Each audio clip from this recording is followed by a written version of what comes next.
sliramu rawuh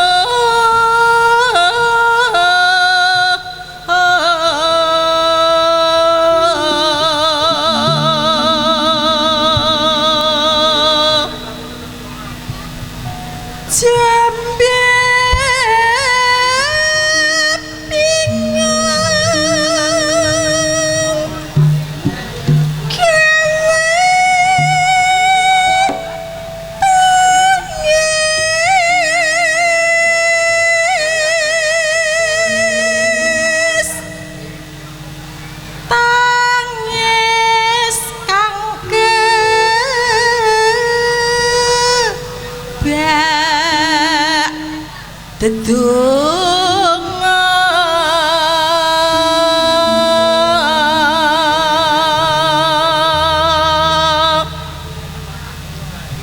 monggo sliramu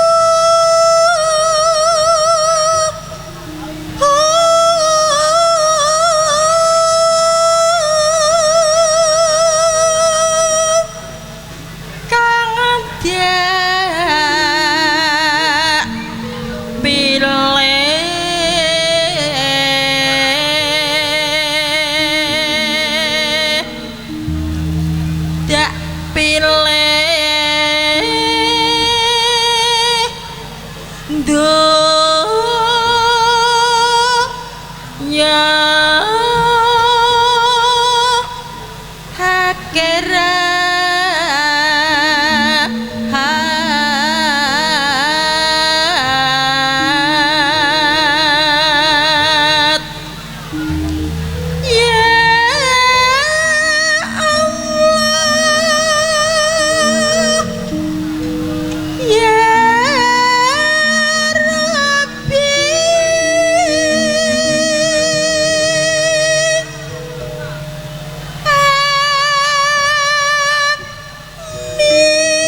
wadya balaku saka dandang mangure.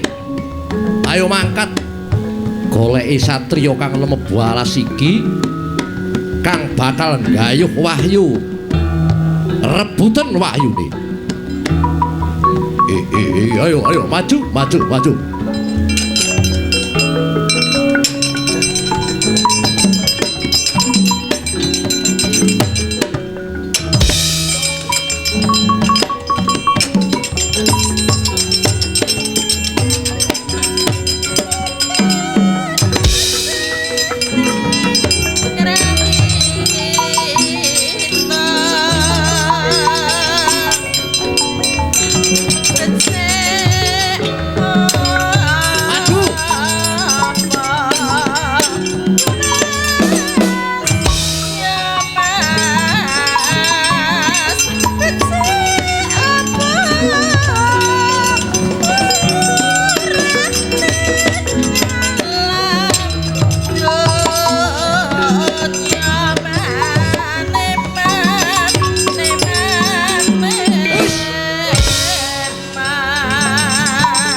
ridu mawur mangawur-wuran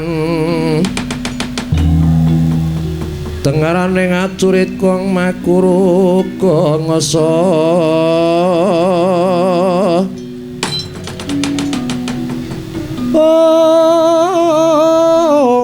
tetek kaya butulo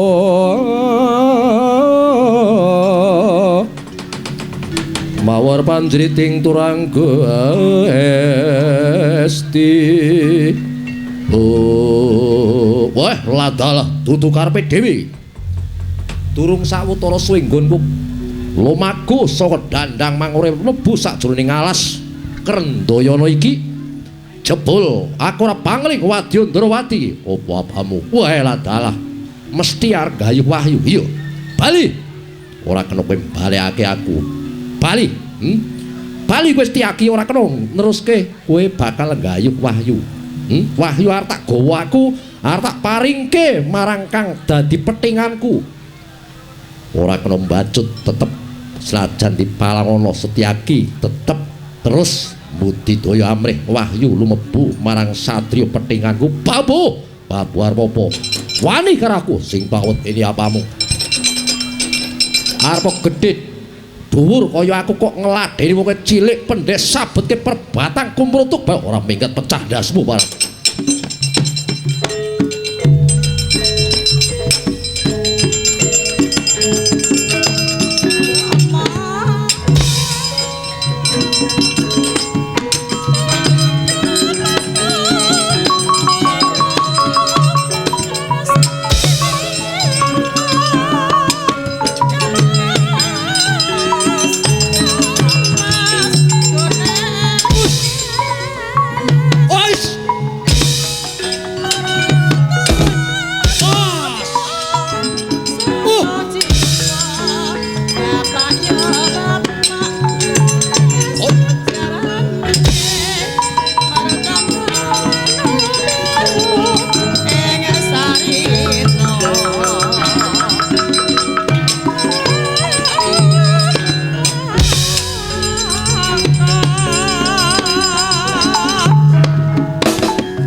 Bos.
Sritinaning pasewakan busana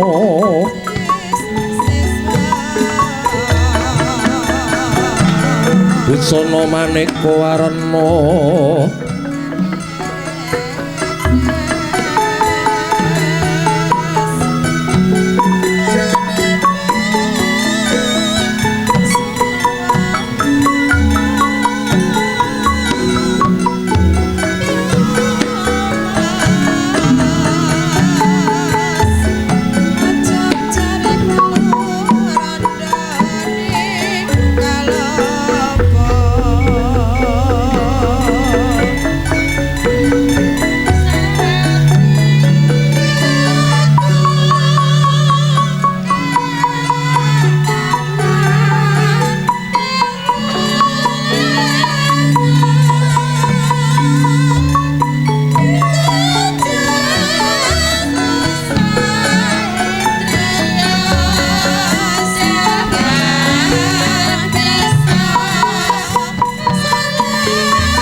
mangkono sang nata wusnya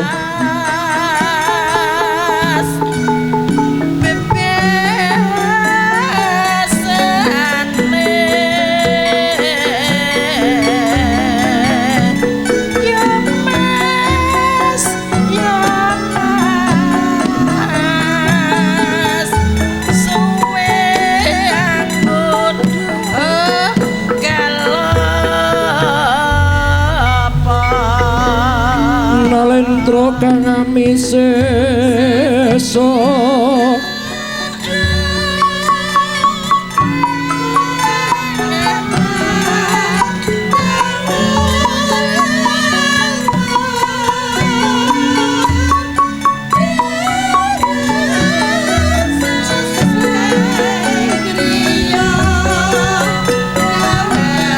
wusnya sang nata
bale kencana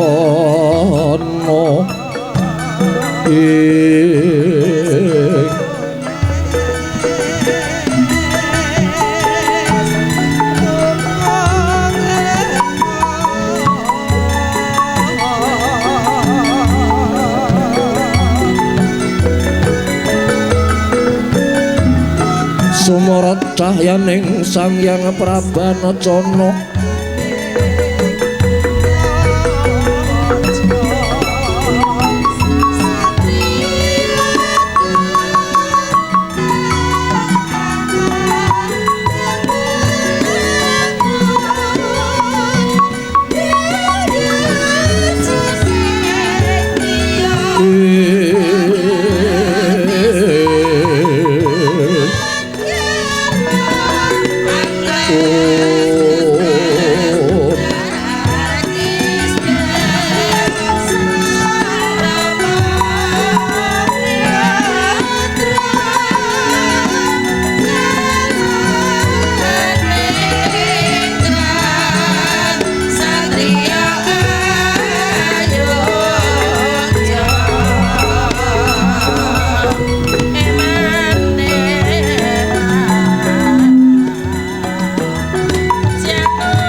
Suhrep ning sesanti saskala niskala rining kang cipta purwa-purwaning dumadi karuhun ruhun miyatat saking ati Wahyu Jatmika lumantar tanganing menungsa kang gulang piwulang suci tumangkaring jasad urip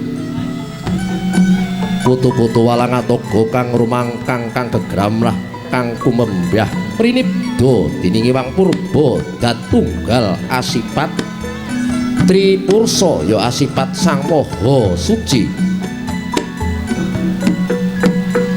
minangka bukaning kandha meningka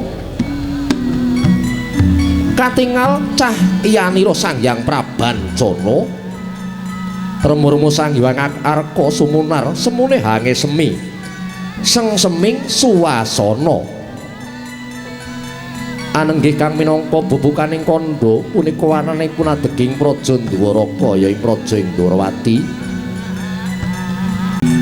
negara ingkang gemah ripah loh jinawi subur makmur kang tinandur kerta tata turaharja katiti praja Indrawati yen to dalu ketingal kaya raina labet saking kathahing sesetya ingkang maneka warna ugi kadheraken dening para abdining nata para punggawa kraton Dwaraka jejel uyel-uyelan kang samya sibuk kasaru gegering jahi piak ngarsa tangkeping wuri ingkang kepareng minggah setinggil binaturata ora kaya praptaning wong agung Mandura ingkang jejuluk Prabu Baladewa kadangipun ingkang nata kapernah sepah sigra gopoh-gopoh Sang Nata Prabu Kresna apapakaken dhateng praptanipun ingkang raka saking Mandura kadhiraken lenggah jajar kaya mangkono pangodas sumaraning driya ingkang kawijil ing lati mangkono pangandikane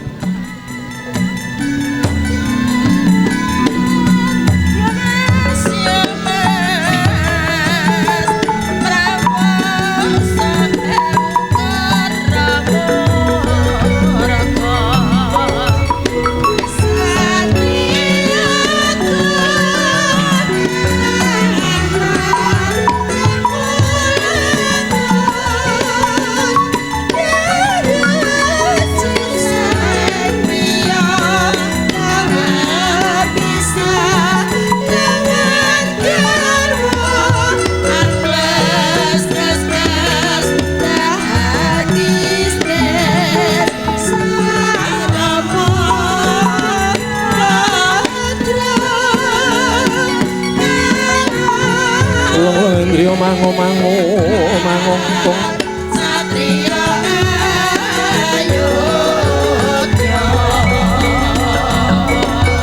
lelo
leng-lenging driya mango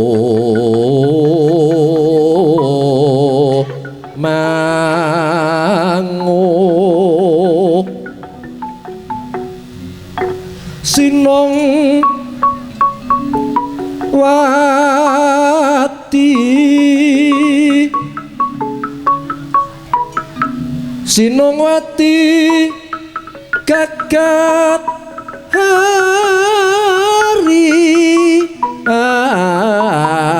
among mbak lumembak ombak ing samudra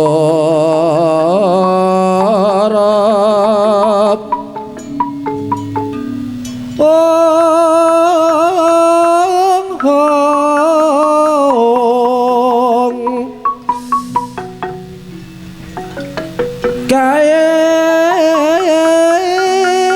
ono gale lumut ambreganggeng aweto dene-cengan ing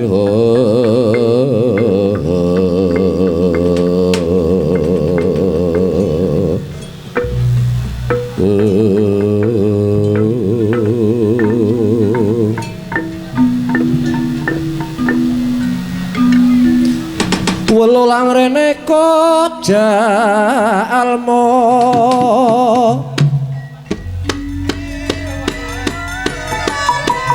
jalmo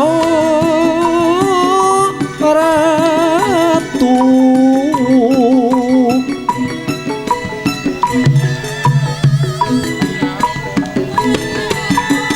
jalmo ratu pujangga kang darbeni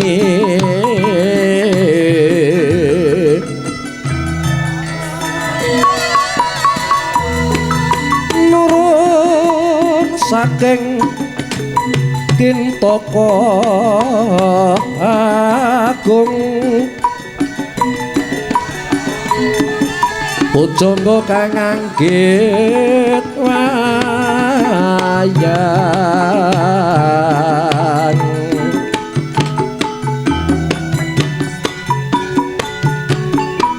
menungso ginambar miring minangka tepatu lada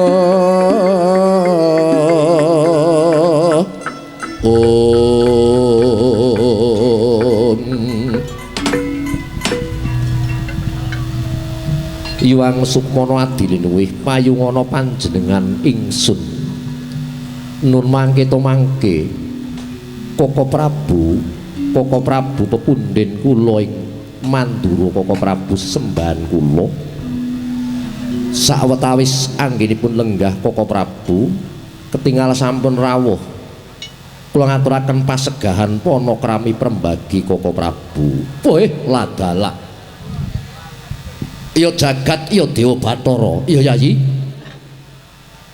kadangipun Kakang Yayi Kresna kadangipun Kakang kang banget ndak tresnani sira ngaturake prembagi marang pun Kakang wis tak tampa bali pangestuningpun Kakang bae Tampanana Yayi Kresna Yayi kawula non uninggih Koko Prabu sanget anggen kula mundi saenggut jimat ngendikanipun kula tampi asta kula kekalih kula cancang puceng ritma mugi awana bawa leksana kula aturi lenggah ingkang langkung prayogi iya Yai kaya ora kurang kepenak najan kula Setyaki ngaturaken pangabekti Koko Prabu Setyaki iki inggih waduh awet enom Setyaki nggih pira anakmu oh setunggal ngono kuwi sik rusuh ora boten kula sammenika sampun ngasta latihan nyekel tempat pengibadahan ya nggo contoh syukur kaya sing ngendang barang wis dadi guru ngaji tobat sembah kula tampi ya tak tampa bari pengesipun Kakang Tampanana ya di sanget nggih kula mundi singgut jimat kula lenggah prayogi ya ora kurang kepenak kula ngaturaken pangabekti Sinuwun Prabu Kakang Udawa wah iki patih inggih wis terus saben taun kowe dadi patih terus inggih menika jabatan kula ketua rombongan iya Udawa tak tampa pangestuku Tampanana Kakang sanget nggih kula mundi singgut jimat paripih kula aturi lenggah ingkang prayogi ya wis ora kaya kurang kepenak kejawi saking menika Koko Prabu anggenipun ingkang rayi kagiat manahipun nampi rawuhipun Koko Prabu Koko Prabu rawuh tanpa cecala langkung rumiyin. Andadosaken kagiat malah wonten wigatos ingkang pundi Koko Prabu rawuh Koko Prabu anjraing Puspitarum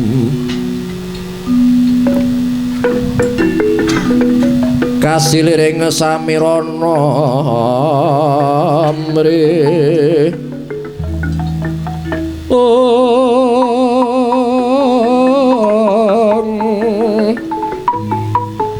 Sekar gadung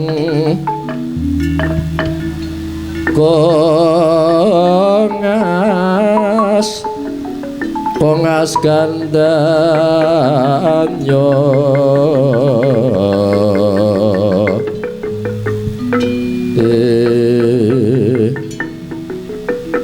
maweh rarasrenaning ndriya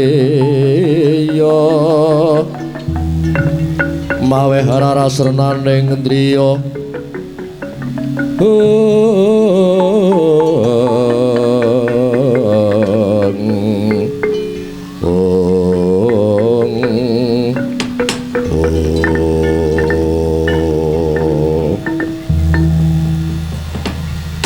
Yayi Koko Prabu kosek aku teko nyang Ndorowati tanpa cecala Yayi cekak aose mengkene krungu kabar ora Yayi nggih kabar menapa nah dadi ratu ki aja enak-enak wis lungguh mukti wibawa Nyakrawati mbau denda kowe iki ratu sekti ratu digdaya kowe iki ratu mutiaraning para pemimpin inggih nah iki nang kene di kowe apik nggone dadi ratu wis apik banget ora kurang di kowe cedhek karo wong cilik pangandikane wong pinter sapa dadi ratu cedhek karo wong cilik mesti awet nggone dadi ratu sapa duwe pangkat cedhek karo wong cilik karo kawula cilik kuwi tetep awet nggone dadi pangkat sakbalike Yayi sapa sing duwe pangkat dhuwur nganti ora gelem cedhek karo wong cilik ya ndang copot ora suwi meneh ra dipilih neh Koko Prabu ning bejane kowe cedhek karo wong cilik inggih Yayi blakotang terus terang Yayi saiki lagi ana kabar utawa pawarta becik menawa ing ngeri kelenggahan iki Jawata bakal nurunake kang sinebut Wahyu Cakraningrat Yayi benake sik le bentanganku iso nyekel kotak inggih Jawata bakal nurunake wahyu kang sinebut Wahyu Cakraningrat inggih Wahyu Cakraningrat kuwi wahyuning pemimpin wahyuning para raja Yayi aku ngerti Siadi biyen nalika enom nalika jaman Kokorosana kuwi wis kebak wahyu, kebak ilmu, kebak pangerten dasare Siadi titis Bathara Wisnu inggih Koko Prabu.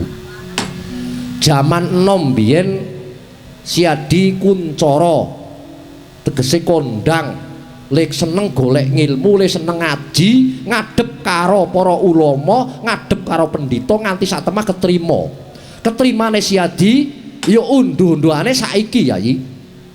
Nganti Siadi kagungan pusaka senjata cakra Siadi duwe kembang Wijaya Kusuma sing bisa nguripake marang kang wis tumeka ing sirna yen durung titiwanci Siadi dadi mutiaraning bumi Yayi sakwalike Siadi duwe anak Siadi dadi ratu duwe anak Yayi wah mesakno di anakmu Samba kuwi lho dadi anak ratu kok kepenak ungkang-ungkang jegang dadi anak ratu lho Samba kuwi dadi anak ratu kok ming ngempek iyom karo bapake mung ngarep-arep warisane bapake ora gelem prihatin dhewe Yayi aku nggugah pikirmu Yayi coba ora pikiren negara Ndorowati besok yen Siadi wis lingsir arep diturunke sapa yen ora turunke anak apa arep kowe dadi ratu nganti tuwek Apa kowe arep dadi ratu nganti besok tuwek wis ora kuat dadi ratu tetep turun nang anak mulai dene ilmu utawa kepinteran aja eman-eman turunke karo anak disekolahke ben pinter sinau ben pinter Yai kok enak-enak si Adis Muktiwidowo sombo banget mok tresnani nggonmu tresnani sombo kok aja kewalik sayang karo anak iku aja kewalik nggone sayang Yai bocah ki kon prihatin anak ratu saiki kabeh padha bebarengan Giripa Temboyo ngrebut wahyu lho anak Kresna lho pake pinter nome biyen nganti cemet lho nganti cemet waduke ora duwe weteng mergo kebak puasa lah duwe anak sombo wah Yayi coba ora pikir yen nganti Siadi ora gelem nggugah pikire sombo ben dewa soleh mikir mengko keduwung ketemu mburi Yai kena tresna karo anak ning pimpin sing becik coba rungokne tampa apa aturku mbok menawa salah utawa luput sing gedhe pangapuramu ih Koko Prabu Siadi lepat nyuwun pangapunten Koko Prabu kula lena Koko Prabu nah lha apa to kula lengah mergo kula mikiraken negari lho kowe dadi ratu mikirke negara mikirke kawulamu mikirke jabatanmu nganti anakmu dhewe ora dipikir lho iki keluarga lho perkara umum ya dipikir keluarga ya dipikir iki bojomu wis 3 lho wis ora kurang syukur piye ning coba anakmu siji wae dadekne satriya pinunjul aku mung mikir Yai anak Kresna nganti ora iso utama karo kaya dene satriya-satriya Pandhawa mongko kowe iki pamonging Pandhawa reto jaran karo kusire Pandhawa anak kusir Pandhawa lho coba sumba kowe kon supaya budi piye carane golek dalan kamukten supaya entuk wahyu ngono aku kok saben-saben ora tau krungu ki sombo ki lakon apa le gayu wahyu Yayi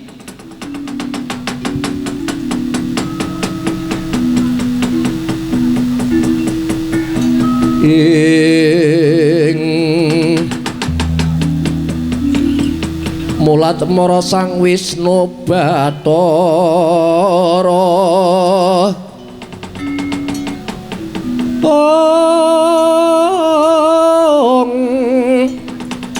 Sang Wisnu Bathara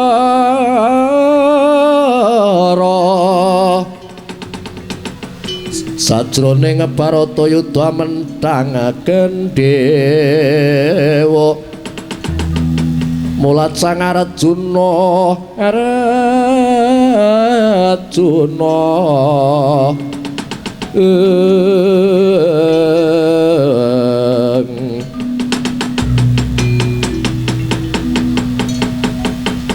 Setyaki kula kenang apa kok meneng wae mboten saged mangsuli ora iso mangsuli ih lah sombo piye sombo kok malah ngantuk sombo kowe pirsa mireng apa ora sombo ature siwakmu mandura sombo kowe krungu ora ature wakmu sombo ih kok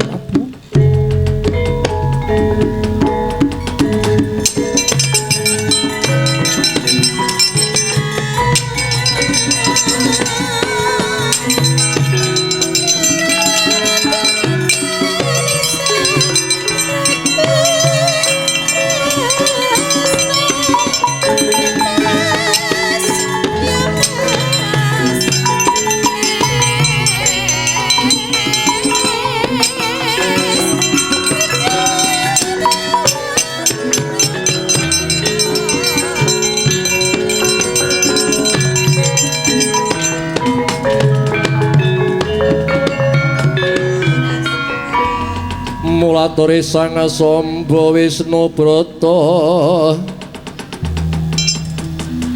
mulat satsejroning ayudha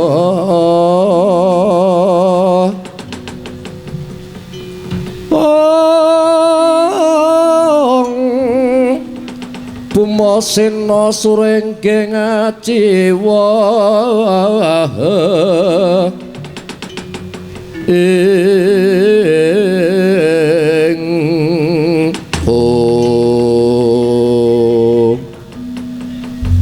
pangapunten wa. Iya. Wa Prabu rawuh wonten ing Pendhapi Agung Praja Ndurati ngingetaken dhateng kula. Sejatosipun sampun dangu kula menika ngertos Jawata badhe nurunaken wahyu.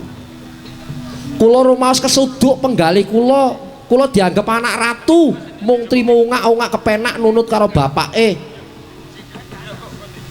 Duwe sandangan apik, duwe klambi betik, rompyo-rompyo, duwe kendaraan apik, duwe mobil apik, mergo anake wong pangkat. Ngantura mikir karo ketrimane awake dhewe dianggep kula ora iso. Wah. Kula ramos dipun suduk namung sejatosipun anggen kula menggalih kok ngrumangsani Samba ki ora tau dikabari. Bapak kula niku mban cindhe mban cintadan dhateng para putra-putranipun piyambak kalian para satriya Pandhawa. Saben ana lelakon wahyu mesti bapak kula Kresna ngabari kalian paman Janaka, kalian sederek kula Gatotkaca lan lintunipun ngger Pandhawa arep ana wahyu. Ning anake dhewe babar pisan ora tau didaftarke. Anake dhewe ora tau mikirke umum. Kula mung rumaos piyambak. Namung kula nggih namung sumeleh. Dados yen uwa menika ndakwa dhateng kula rumaos satriya ora iso prihatin. Wah, kula ya kebak prihatin kula supaya prihatin topo kaya bapak ya iso. Iso. Iki yen iso kenapa ora golek. Lho, tak golekane wahyune keparat.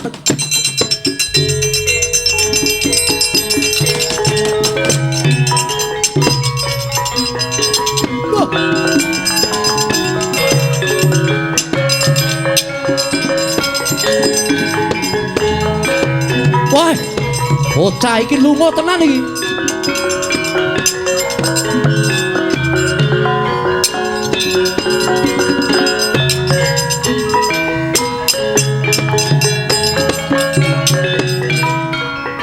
Wah, bocah iki cukeng. Gampang nesu, gampang tersinggung. Dikandani siwakne pakne D malah langsung mangkat. Kresna, kula aja kowe terus mbrebes mili. Anakmu lunga men jemangkah dhewe. Inggih. Namung Samba menika mboten nate kesah piyambak, jengkar piyambak. Ya dilatih no kon topo kon lunga dhewe. Angger lunga mesti kudu ana kancane. Nek lunga dhewe ora gelem. Geleme nyater.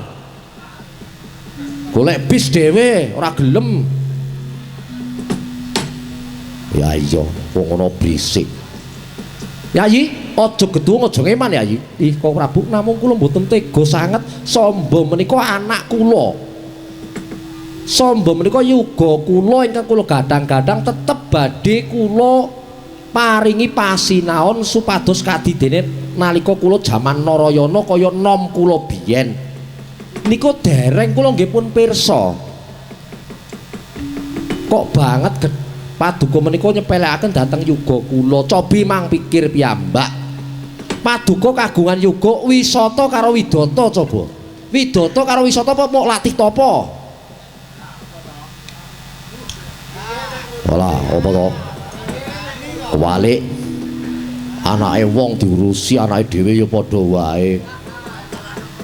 Sing duwe anak niki kula. Iki rombongane ya ngrewangi. Wus kok guyu renyah men. Pe rokokmu dobel guyu. Iki rubes perkara rokok. Yai, wah aku tanggung Prabu Koko Prabu. Menawi Paduka sampun ngromose kula mboten badhe maos dhateng Koko Prabu, namung Samba mboten kula tegakaken. Cobi, Samba menika nembe dewasa, yen ana apa-apane Samba Paduka tanggal jawab. Tanggung jawab gawe wong nesu tersinggung lunga.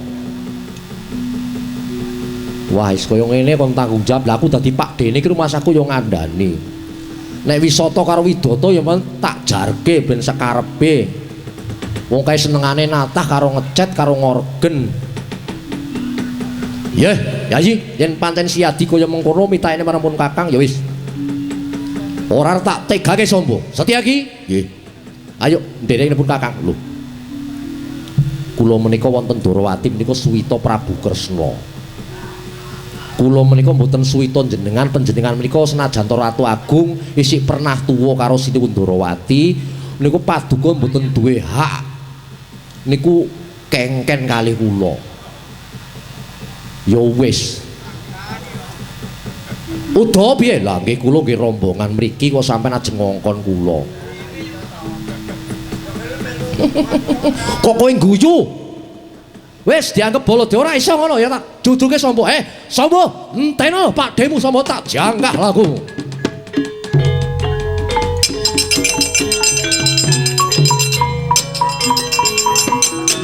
Pamit Kyai.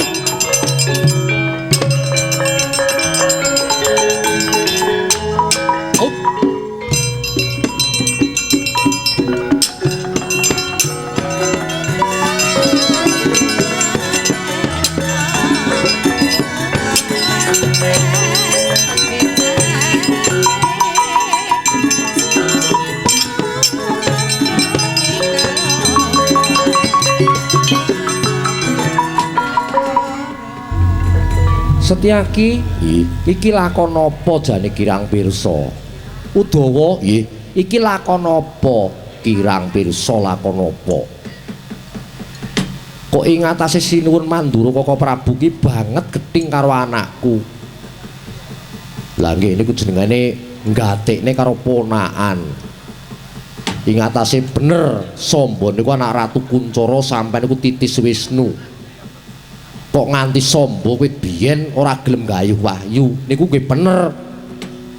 Lah iki Sinuwun Mandura kok ya ora mikirke yogane dhewe Widata karo Wisata. Mboten. Wong niku wong ora sakpenake dhewe kok. Ning dasare ana bedane sampean kali Sinuwun Mandura sampean niku titis Wisnu. Mbok menawa mekaten oh iya pancen lelakon wajibe dilakoni. Setyaki wonten dawuh. Aja nganti kletan Yai Setyaki metu njaba odol lakune Samba. Lan Udawa semono uga odol lakune Samba. Adoh dicedhaki, cedhak didohi. Kepareng nyun pamit kula Setyaki. Ya mengkono Setyaki pamit disana aku odol lakune Samba. Mekaten Prabu.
Udawa budalna kang gantung sebo.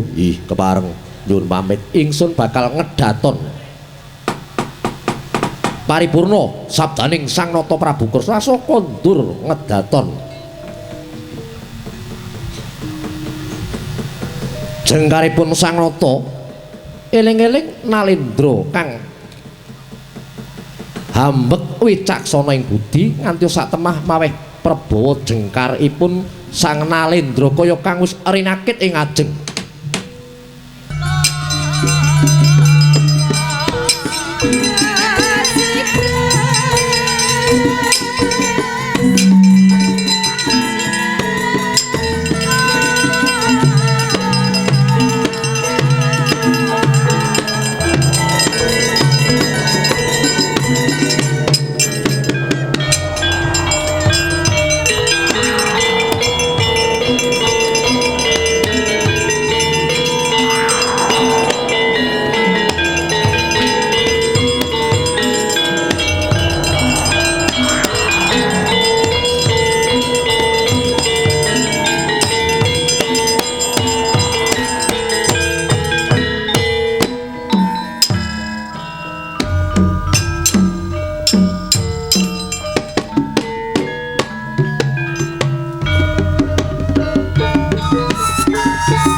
Assalamualaikum warahmatullahi wabarakatuh.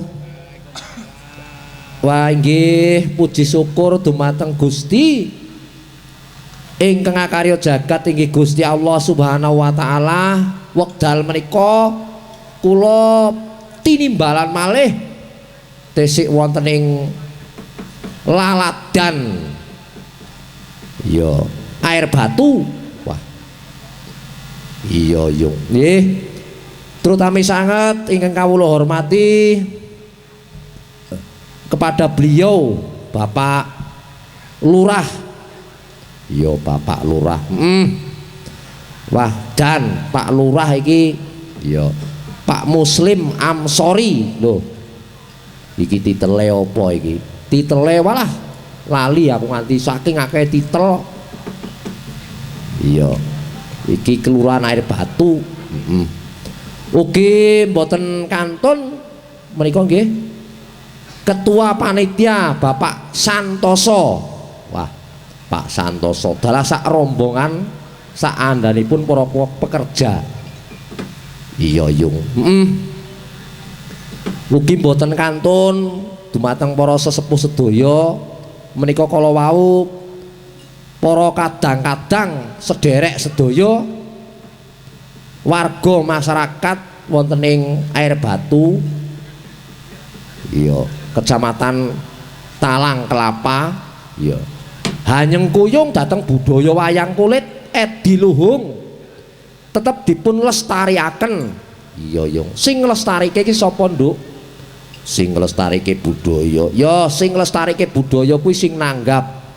Nek awake dhewe upama kaya dalang kaya yoga pesinden organ no kuwi pelaksana budaya. Oh ngono. Sing nglestarike kuwi sing nanggap. Oh iya. Lho, arep wayange apik, gamelane apik, sindene semono uga walah top-top kabeh dasare ya. Wah.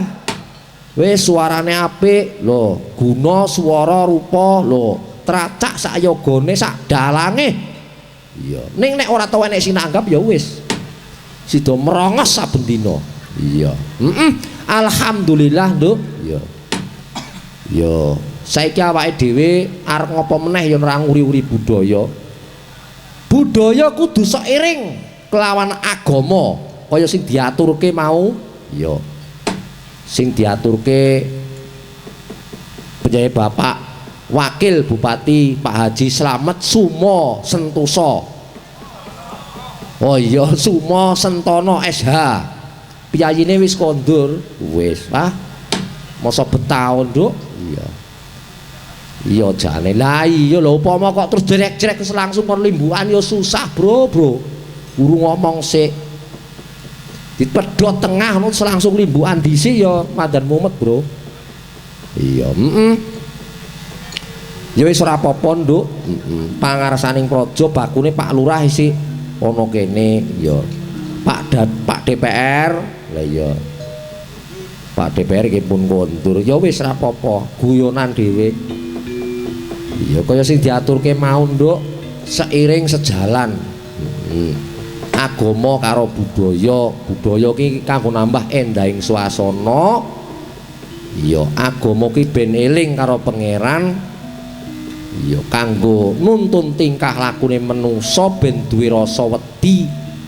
Iya, yo. Nah, mula kang saka iku ayo Nduk dijaga kerukunan.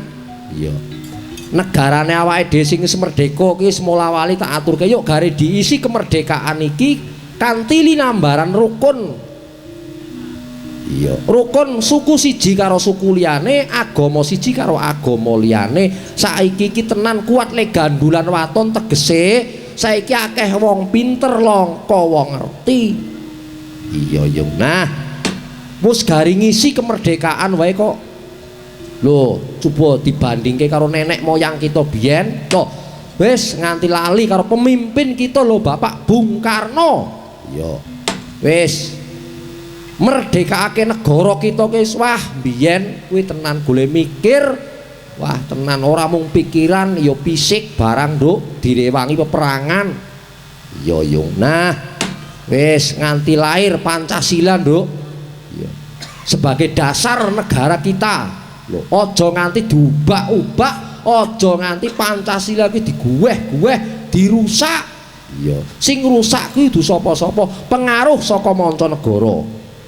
Iya, Yung. Nah, mulane anane gebyar apa anane Hamrengeti Warsa Enggal tahun baru Islam Hijriah 1444. Iya, yuk do hijrah. Iya, Yung. Sing maune iki kurang tentrem yuk ditentremke pikire. Ya, sing maune sik ijik rada kurang ibadahe ya ditambah diapiki. Iya, wis. Sing maune iki sering nesu karo wong mburi, gampang ora rukun karo keluarga, mbok menawa ana ning nang kene ora ana, nek nang nggonku kono ana. Kuwi ya dirukunke, ya bersatu. Ya, seniman kaya ngono uga, Nduk. Seni siji karo liyane yuk rudo rukun, dalang siji karo dalang liyane. Iya, Yung. Nah, gandeng iki sematuk banget wektune jam yahene, awake dhewe metu limbukan, ditunggu karo warga kabeh. Iya, Yung. Nah, ayo saiki padha dolanan, liburan, iya hiburan. Iya, Yung. Nah, tenan, wis. Seni Jawa ki diluhung ki yo ngene iki. Ya wayang ki digambar miring, gambarke pakartine menungsa ala kelawan becike. Iya, Yung. Ya. Iki pesindene ana pira iki? Pesindene ana 1 2 3 4. Iya. Sing sebelah kene dhewe asmane sapa ya aku lali. Asmane kula supe lho, Bu. Pak. Asmane Nggih, Derek Tepang Mbak Limbuk. Nggih. Nami kula Suciati. Suciati lali jane wis kenal lali neh wong sebelah ujar kula Suciati belah mriko. Halalinan terus. Oh, lali. Sebelah Ibu sinten, Bu? Yo. Injih nderek nepangaken Nggih, Mbak Limbuk. Nggih. Kula Sasmiati. Sasmiati dalemipun Riyen dateng mriki sakmenika teng Lampung. Lampunge pundi? Tanjung Karang, Berken, Tanjung Bintang. Oh, Tanjung Bintang. Di Kecamatan Tanjung Bintang, Berken desanipun. Pundi? Desanipun Berken. Berken. Oh. Nggih. Anggenipun tidak mriki kalian kakungipun apa piyambakan? Piyambakan kula pun pisahan. Oh, wis pisahan to? Nggih. Ya alhamdulillah to. Segel peren ya bejane Pak Daswar. Pak Daswar niku turune bojo kula pisahan ngaten. Oh, lah ning kene bojo kula ning jalur ngaten. Nggih sugeng dalu mawon nggih. Kula anu jawine pundi? Jawine pundi? Kula Ngawi. Ngawi. Wah. Wes nek Ngawi ku percaya nek mriku niku jan tenan. Jan pripun? Weh, Ngawi niku kondang genite lho. Waduh. Tak Wah, genit tenan. Nggih. Bareng-bareng belajar kali kula nggih, Bu. Nggih, kula nggih. Ngon niki nglipur warga Air Batu.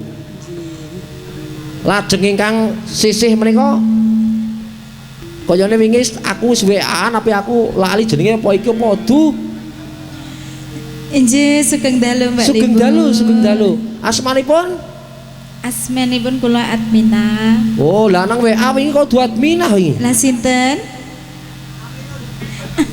Dewi sapa ngono lho? Ah nggih. Adminah nggih, Bu. Lah, Nggih Dewi Admina nggih. dalemipun wonten pundi? Dalemipun wonten Betung, Pak. Betung, betung pundi? Betung Tebenan. Betung tebenan. Niku tesih nderek Palembang mriki. Nggih tesih nderek Banyuasin. Banyuasin kok kula ora tau cethuk sampean apa wit biyen nembe pindah niki nderek kula napa nggih? Nggih nembe pindah niki Mbak Limbun. Oh, lelayakan nek nembe sepisan ya isi rada riku lek nyekel mic barang ya isi rada ora kenceng mengkone wis suwi ya kenceng. Lah nembe mawon kenceng-kenceng pripun? Nggih, nek nembe iki rasa kenceng-kenceng jawine pundi? Betung. Jawine pundi Oh, jawine? Jawine kula Asal. Cilacap. Cilacap ya pada bae kaya nyong. Iya iya. Oh alah. Cipari. Cipari nek kula niku Banyumas ngetan. Kula niku campur. Nggih. Mamake saka Semarang dadi campur. Mulane omongnya kasar. Ngoten beda karo piantun air batu mriki kan kata-kataipun Solo, Jogja, Jawa Timur. Nggih Bu, sugeng dalu, sugeng wungon nggih Bu. Nggih. Nah nggih. Oh, mengkene kaki kakunge mboten. Kali kakunge napa kiyambakan? Kula Nggih. nggih Kalimase. Oh, kali Mas Nggih. syukur alhamdulillah. Ingkang pundi masipun? Wonten mriko Pak, wonten ngajeng. Oh, mboten ngasto gamelan. Oh, mboten. Lah kan munggah mriki cedak kula kan natake wayang, kula bingung ora sing natake wayang. Lah anakku ora melu, biasane serak-serek melu natane wayang. Oh. Mirsani mawon. Ah nggih mboten napa Nggih. sugeng dalu, sugeng lelenggahan nglipur warga. Lah menika ingkang sebelah menika. Ah iki lali apa ora aku apa wis tau melok apa urung? Jes gendalu Mbak Limbo. Sugeng dalu ae iki enom iki. Selawe tahun padha karo aku umure. Selawe iku singkatan seneng-senenge lanang wedok. Asmanipun sinten? Nggih, nderek tepang dadi Wano Yani Yani lah penak diapalke. Nggih. Dalemipun wonten Kenten. kenten. Nggih. Kenten pundi? Palembang mriki. Lembang mriki. Waduh. Nek ngoten ngerti anu mun anu lapa basa Palembang no pacak gale. Oh, kate. Kate. Lah kula niku wingi bingung wong telu. Arep golek bakso malah mampir, mau beli bakso. Lah terus ndak katik lanjutane apa? Kerep banget. Wong telu wis walah kaya untulan. Wah, jan tenan. Alhamdulillah kula seneng karo basa Palembang kepengin pinter. Mboten panjenengan aslimipun Palembang napa Jawi? Saking Jawi. Jawine pundi? Sragen. Sragen. Wah, tuh. Karang Pandan apa Karang Bolong? Mboten Mojo. Mojo. Nggih, Mojo pabrik gendis. Pabrik gendis. Loh, pantes legi. Oh, derekaken kali kakunge mboten? Nggih, alhamdulillah nderekke. Oh, rukun sasi nggih. Alhamdulillah. Wah, ya syukur. Disebut yo cek rukun nggih. Kali guyon iki. Nek seriusen kok mundak cepet tuwa nggih. Kagungan yoga pinten? Sampun 3. Oh, 3. Wah, kalah non aku. Wong niku anake wis akeh. Kula nggih nembe loro karo mamake. Alhamdulillah Mbak sugeng sami sesarengan nglelipur dhateng para pirawuh nggih Mbak Yani nggih. Ah, Nggih. gampang diapalke iki Mas Kendang, Yani, Mbak Yani. Kok mesti aku kok ya ngomong karo sing Kendang. Kula nggawa kanca loro jan tenan. Matur nuwun kula aturi lenggah ingkang sekeca, ugi selamat malam kepada Bapak Ahok, bos kita. Mohon maaf sekali, ini adik saya Mardiah tidak saya ikutkan karena beliau ada halangan. Ono halangan opo? Ya sembuh pokoknya ono halangan. Mudah-mudahan masih tetap rame. Iya yung. Nah, yuk saiki padha dolanan, padha glenengan, apa padha campur sarian nglipur para pirawuh. Nah, iya yo. Ayo yung yo nglipur. Aku kene ora krungu langgam sing alus. Apa? Coba. Saiki kanggo nglipur para pinesepuh sedaya. Oh iki kanggo nglipur Pak Ketua Pujasuma Bapak Untung Wijaya. Piyayine pun kondur dereng. Selamat malam Pak Untung Wijaya, Ketua Pujasuma Paguyuban Putra Jawa Sumatera. Nah, nggih. Coba pondok, aku tak kepengin krungu langgam sirep. Langgam mati lampu. Apa? Langgam mati lampu. Apa kuwi? Langgam mati lampu. Iya. Sing mone iki ngene. Wiwitane kae lho langgam mati lampu. Oh. Iya. Dititik Mas. Kayak kupingku rada pilek ora tek krungu ket mau lorone ndi kadang-kadang masyaallah. Pilek wahin terus wis tak blebek ultra flu ngantek. Iya. Gladegan kok bulan iki panen kok. Wes nek bulan iki lagi disayang bojo aku. Iya. Ngono ki sing diwayuh ya trima lho. Ora. Lah ngopo? Aja cerita kaya ngono to, Nduk. Mundak mengko Pak Daswar pengin. Dibawani. Mike jane nek sing iso mlaku apa ora iki Mike iki? Apa? Ben yoga ki timbangane nganggur coba ditinting. Tak kon gilir le bawa. Apa iya? Tintingane sepito, Mas?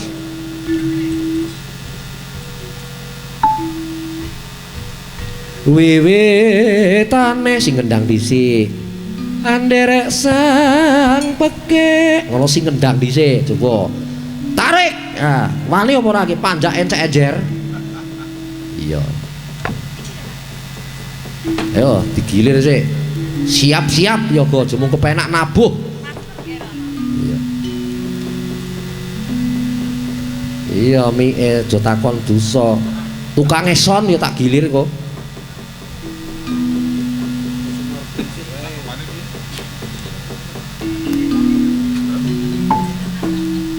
Ya pengendang gede dhuwur perkusa ya gagah ya wah jan wis gending apa wae iso gawe nut ya aku trimo nunut iya Cida ora iki Mas sesuk balike Setu apa Minggu Setu mawon kesane istirahat lah iya arep Minggu ya ora apa-apa nang omah ya marani ajeg to nek kowe to nek aku balik pring 1000 beda lho arep apa wiwi ah semono apa ya wiwitane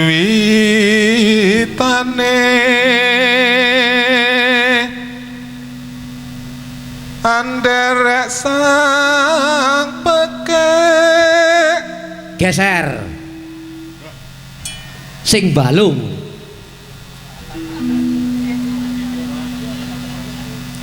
priya bagus wah priya bagus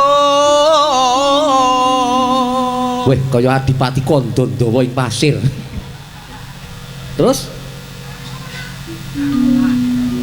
angolaku saya weh lah tibake yo ngetop geser Pak Daswar Bendoro terus kan nah ngoten lho alah kaya ngono isiku Bendoro terus yung alhamdulillah suarane yo dimatke karo Mbak Yani lho kandhane kok geser geser sing nyaron yo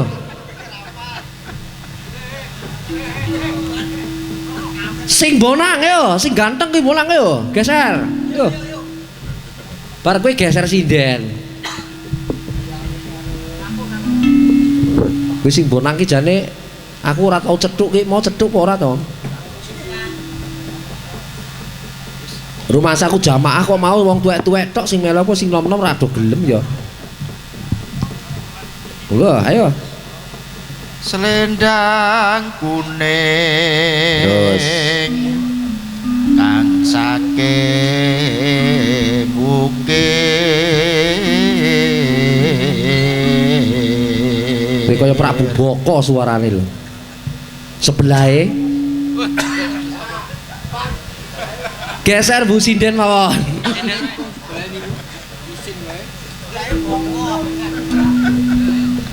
Suara kurang permana Mbak Yani ning wasis ngrungrung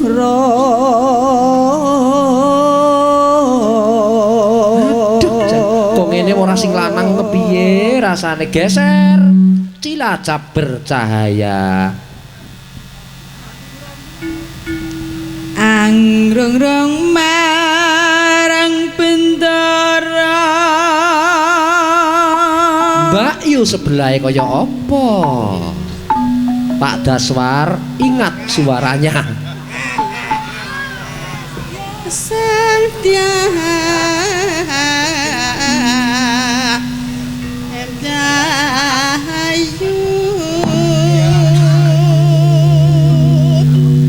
Geser kembali teng ibu kula sebelah mriki.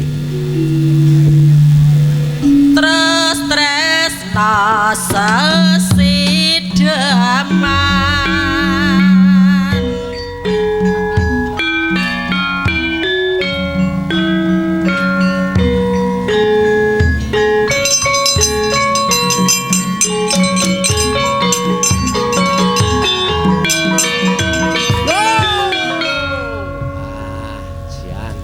luweh becik Timbang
enak tenan.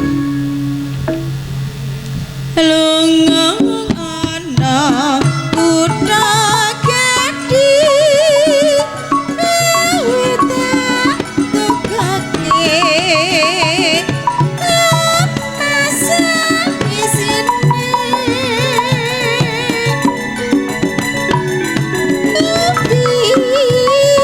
apa wae najar sesideman pastika sembatan.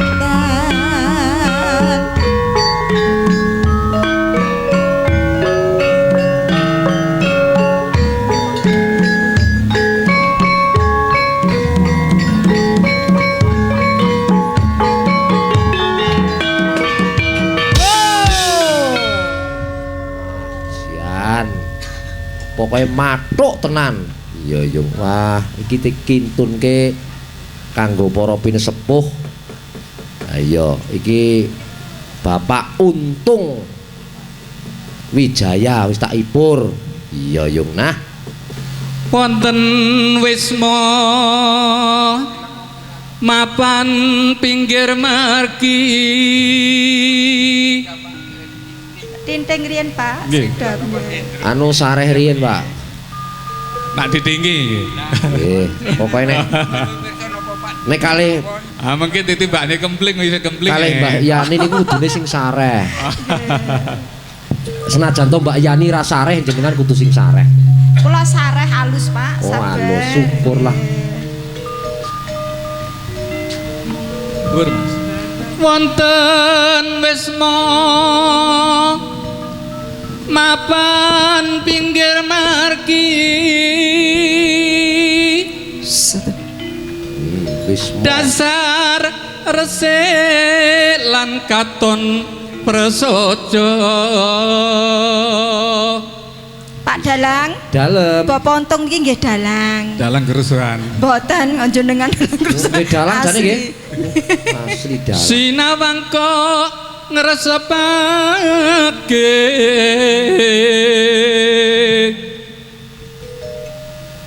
suwe anggonku nunggu labet pengin hangawerui kuwi tuweke sapa cari rondo ayu. Wah, matuk. Lagi blonjo menyang pasar tak susule wong randane isih kempling. Beset. Dah. Tinggu kanca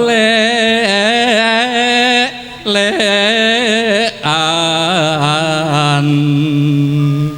Niku bawa niku panjenengan ngarang piyambak nggih. Mengke sukane cakepane nggih, Pak. Kula niku catetane. Iya, monggo. Monggo. Nggih, dawuh rondo kempling nggih. Tengah jengan bikin apa, Pak? Monggo, monggo.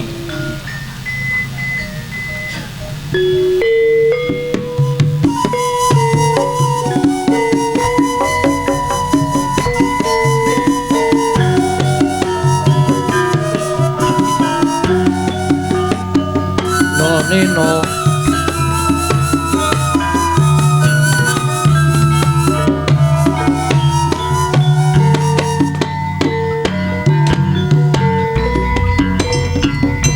Ndak pundi cahayu pada tindak pundi Tidak nyanyi, Pak. katengaren tindak wae ora numpak taksi Ora ana taksi. dhewean apa ora wedi timbang nganggur gelem rencangi Tenane.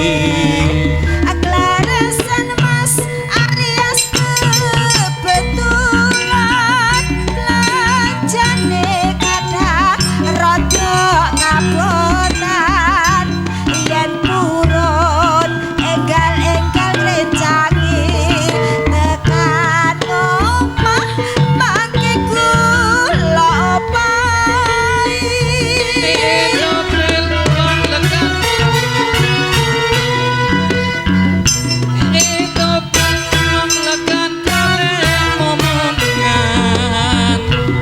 Niki belanja apa Mbak Yu badhe pindahan Ampun kula Mas jenengan ampun kujiwa kula rada jalanan Yo.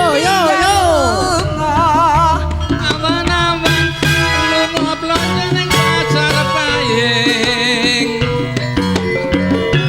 kanggoku gak pate penting neng Palembang Mas tuku gelang apa ali-ali jas Malang nadyan rada penting gemati yo hey.